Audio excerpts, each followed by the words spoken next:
is where I live. Incredible and animal.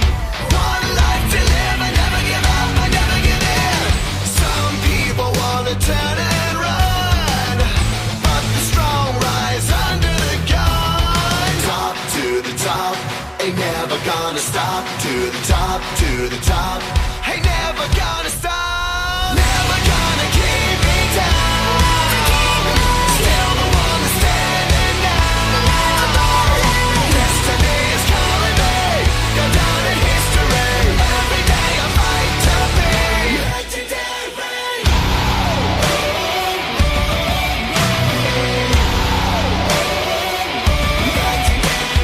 Fly high, or will I fall? Legends made when faith is strong. No time to bleed, I'm conquering. I'm alive, I'm pushing the pain, I'm up for the prize. Some people wanna turn and run, but the strong rise under the gun. Top to the top, ain't never gonna stop. To the top, to the top, ain't never gonna stop. Never gonna keep me down. Still the one that's standing now. Destiny is calling me, go down in history. Every day I fight to be legendary.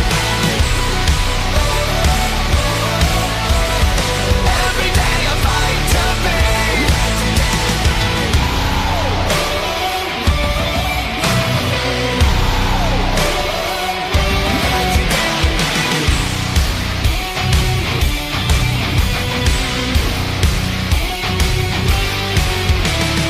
wings are made to fly, made to fly.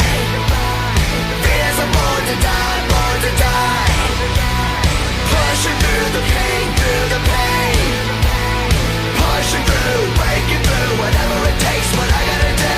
Giving my all, giving all that I got. Never will stop till I get to the top. Top to the top, ain't never gonna stop. To the top, to the top, ain't never gonna stop. Never gonna keep me down.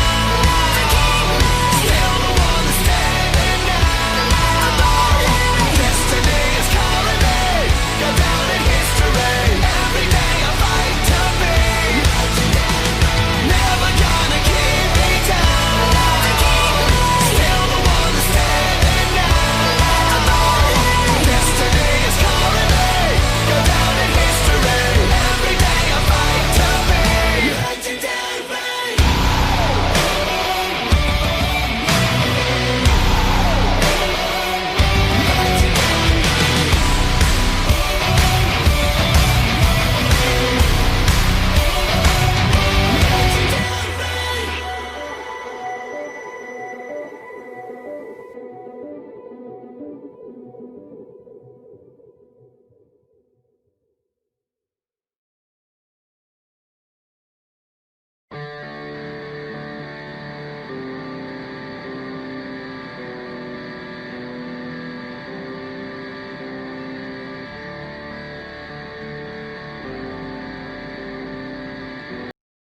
If you smell what the rock is cooking.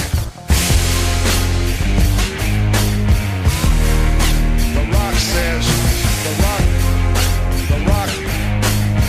says.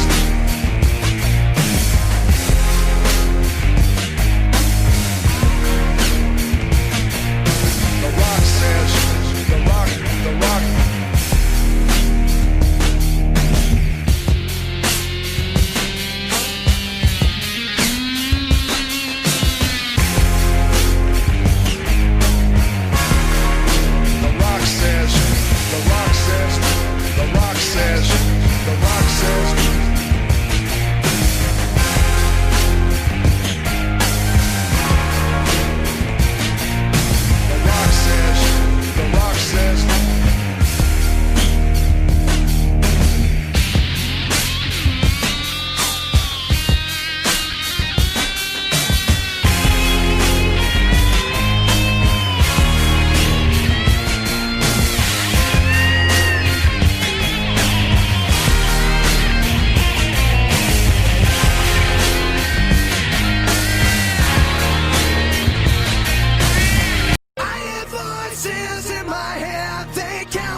in your fate. I have a voice that is my savior. Hates to love and loves to hate. I have a voice that has the knowledge and the power to your fate. I hear voices crying. I see heroes dying. I taste blood that's trying. I feel tension rising. I hear voices in my head. They counsel me. They understand. They talk to me. They talk to me. They tell me things that I will do. They show me things I'll do to you. They talk to me.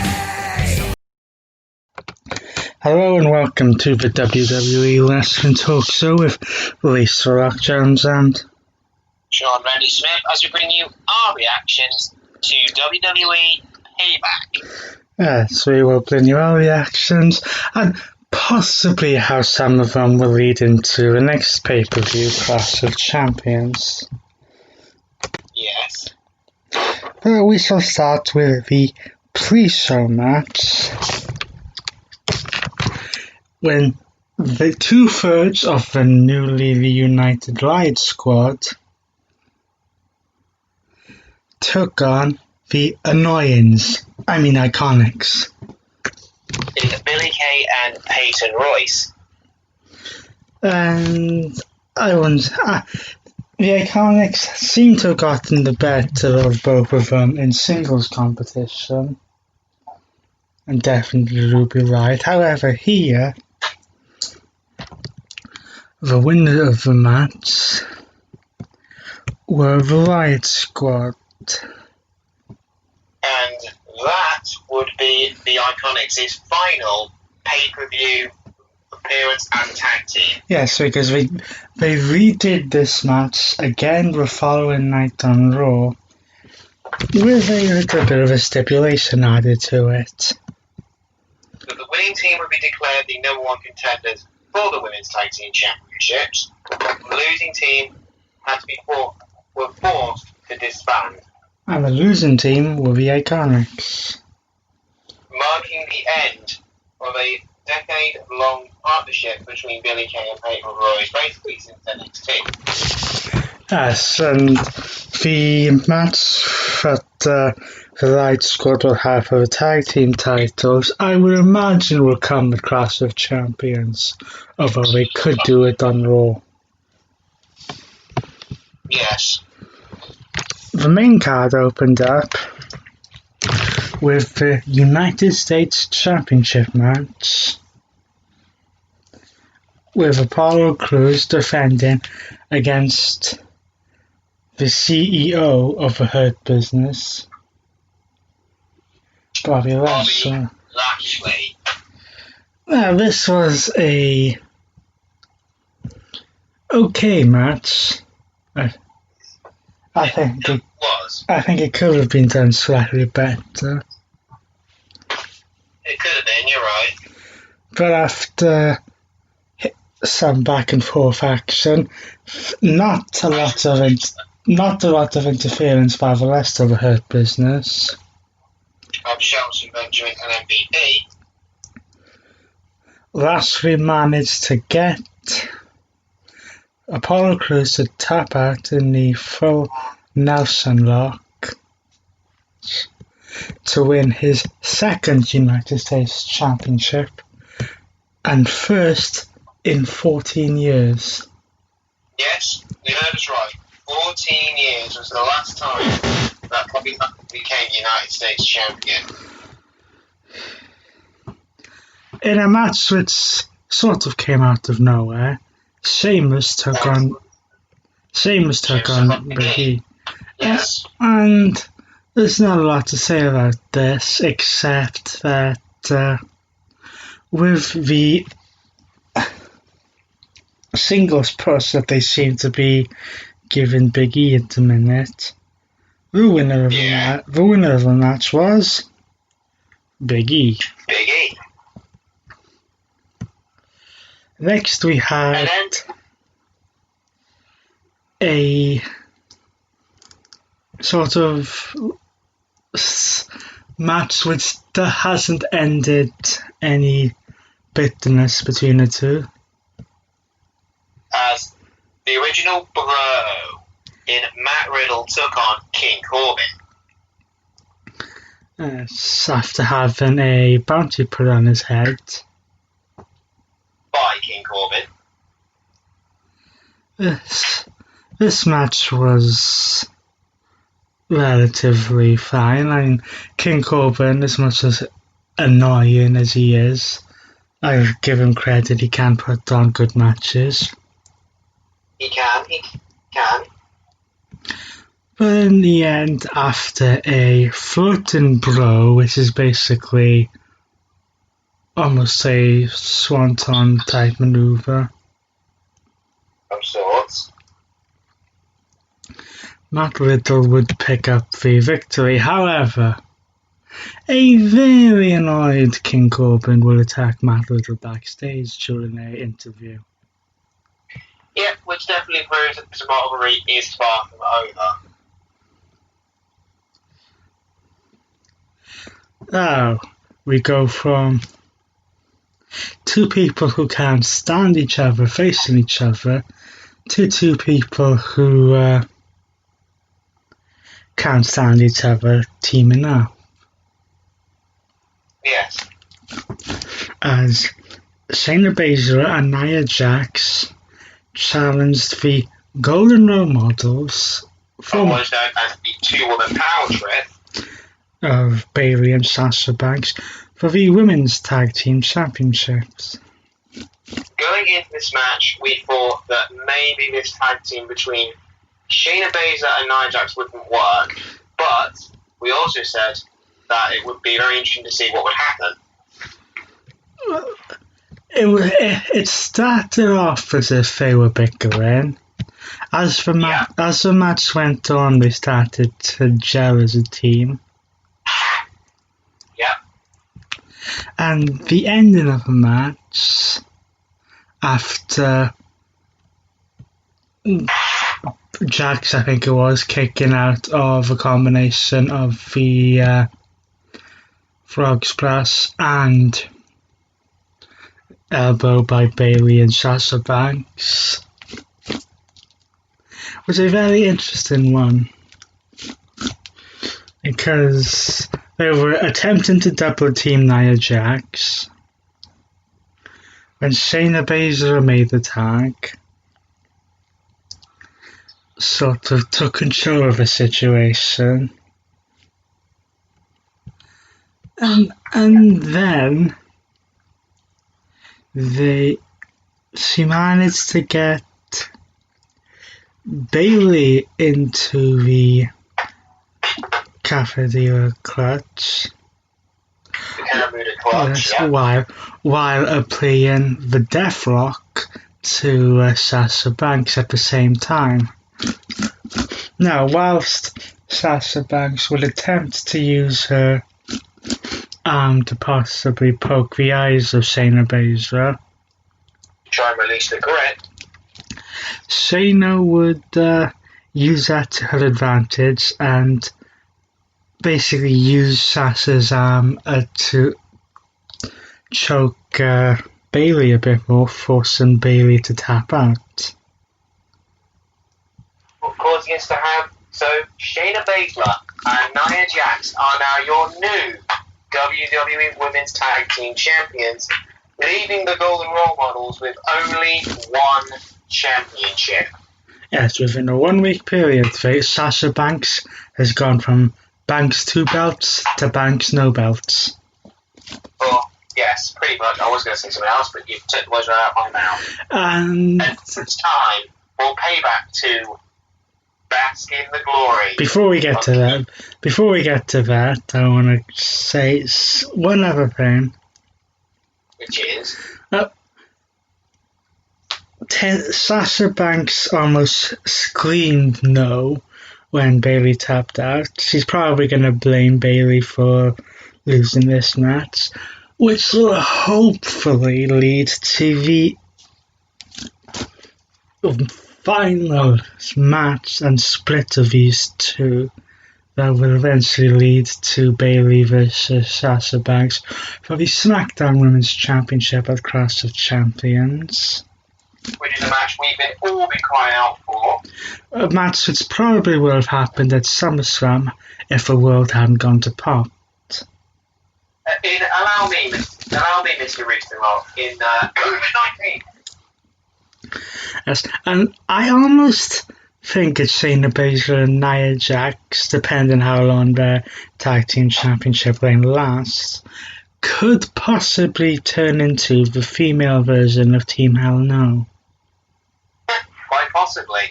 But as I was saying earlier, it's now time for Payback to bask in his glory.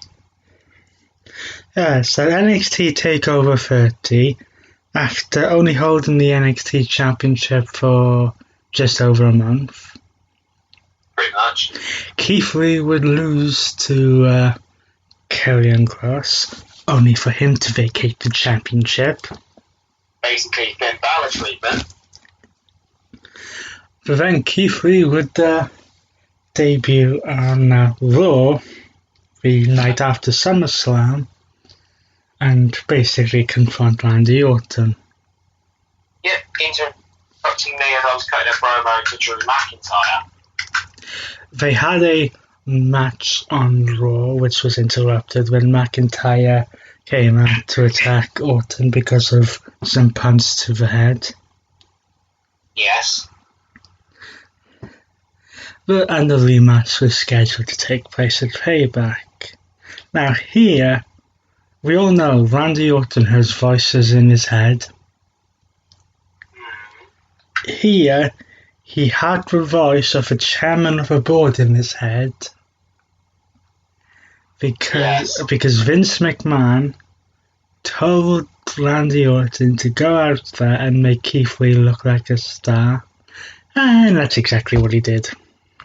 Yes, because Keith Lee ended up beating me clean. Yes, with a attempted RKO counted into a spirit bomb. Pretty much for the 1, 2, 3. Then on Raw, the two would kind of go logheads again, because there would be a series of triple threat matches. Keith Lee would take on Dolph Ziggler and beat him. Following the events of the next match, which he will get to momentarily, it was meant to be Seth Rollins and Rey Mysterio. That got changed to Seth Rollins and Dominic Mysterio. Seth would pick up the victory there. And it was also Randy Orton versus Kevin Owens, and Randy Orton would pick up the victory there, with a little bit of help from Aleister Black. The three of them would meet in a triple threat match on Raw's main event, with the winner going on to Clash of Champions to face Drew McIntyre for the WWE Championship. And the winner of that, and facing Drew McIntyre at Clash of Champions, provided his head is healed, will be Randy Orton. And unlike SummerSlam, I doubt that McIntyre will escape this match as champion. Yes, but going back to our card, we had a tag team match between Dominic Mysterio and Rey taking on, he's not a Messiah, he's a very naughty boy, and his disciple, Murphy. Yes, this has been building for a while. This match actually took place on Raw the night after SummerSlam, but was interrupted by a bunch of hooligans, aka Retribution. Who are now exclusive to Raw. Oh, it appears that they're exclusive to Raw anyway. This tag team match has been building beyond, but there was some miscommunication going on between the Monday Night Messiah and Murphy. Yes, because the after it looked like Seth was toying with Dominic and Ray, and after trying to keep Dominic out of the match, Seth tagged in Murphy, told Murphy to kick Rey Mysterio in the face. Ray managed to get out of the way. Murphy managed to kick Seth in the face. Dominic was tagged in. Ray went out and took care of Seth. Dominic hits a 619 and the frog splash onto Murphy to pick up a victory and get his first victory in WWE. Now I just mentioned that Ray was scheduled to face Seth the following night on the Raw. However, during this match, he picked up a torn tricep injury. The same thing. Yes, which came out of the ring for quite a while. The same thing has happened to Edge at the greatest wrestling match ever. Oh, don't remind me. However, it appears that this is not as serious as that because Mysterio does not require surgery and will only be out for a short period of time. Yes. Now, the question I have at the minute is, do they continue to feature Dominic on the main roster now that this story seems to have wrapped up, or do they send Dominic to have a run in NXT? Because now the main event was a triple threat, no holds barred match for the Universal Championship. Sorry, can we call it a triple threat? Well, let us explain why it didn't start as a triple threat. Well, first of all, rewind 1 week before this. Yes. The Fiend would face Braun Strowman for the Universal Championship in the main event of SummerSlam. And just after winning the match, The Fiend was attacked by Roman Reigns, who makes his first appearance since March. Now sporting a top which reads wreck everyone and leave, almost like Brock Lesnar's Eat, Sleep, Conquer, Repeat type shirt. In which he is now a free agent. Yes, but we'll get to that in the next show. Yes. Yes, but Roman Reigns got involved after the match at SummerSlam, so they set up a triple threat match to happen at Payback. Paul Heyman was revealed as the advocate for Roman Reigns on the episode of SmackDown. But this is where things get interesting, because The Fiend makes his way down to the ring. During his entrance, as he's in the ring, is attacked from behind by Braun Strowman. Yes. The two battle each other. We had a running power slam and power bomb on the Fiend for a near fall. Then we had his sister Abigail performed under Strowman for a near fall there. They would battle up the entranceway, similar to SummerSlam. However, remember, this was no holds barred, not falls count anywhere, so the fall had to take place in the ring. Yes. As they managed to get back to the ring,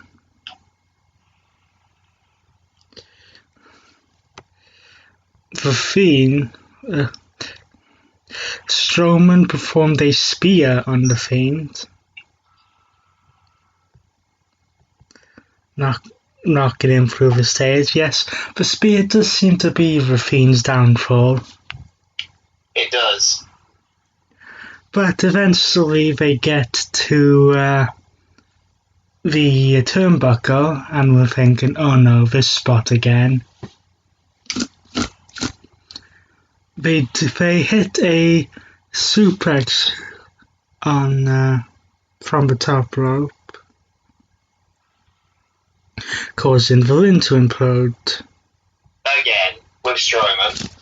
Yes, it's always Big Show, Braun Strowman, or one of these people who causes that kind of situation. That caused the referee, who I believe the initial referee was Charles Robinson, yes, to go flying out of the ring. Oh, yeah. Then we heard, and as soon as the ring broke, Dun-dun, dun-dun. yeah, Reigns' music comes out, he signs the contract, and makes his way down to the ring. With a chair. And it goes, initially goes for the cover on Braun Strowman, he kicks out, goes for the cover on the Fiend, kicks out. I think he hit one spear onto Braun Strowman, because Strowman kicked out. Went back to a couple of chair shots on Strowman and then kicked out. Reigns attempted to attack the Fiend with a chair, however the Fiend managed to apply the mandible claw. However, only for the Reigns to go low. Yes, hit her below the belt. Yes, that caused the Fiend to go flying out of the ring.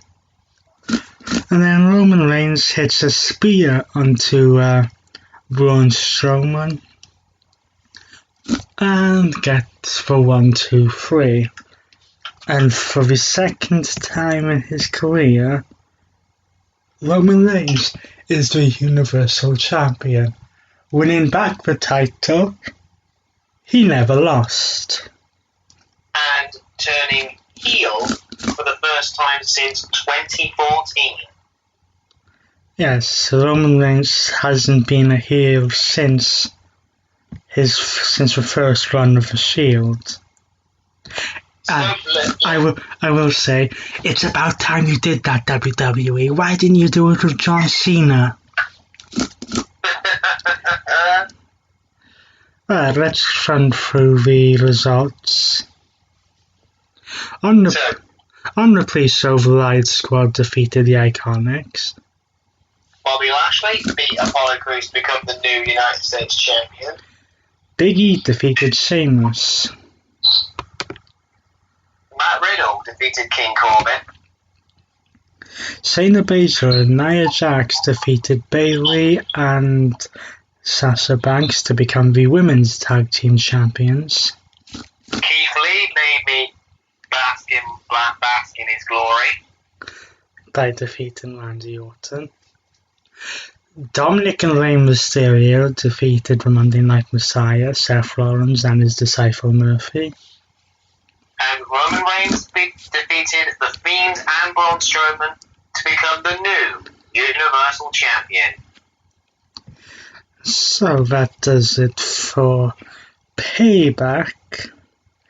The next time WWE comes to us on pay-per-view will be 3 weeks Sunday, when on the 27th of September,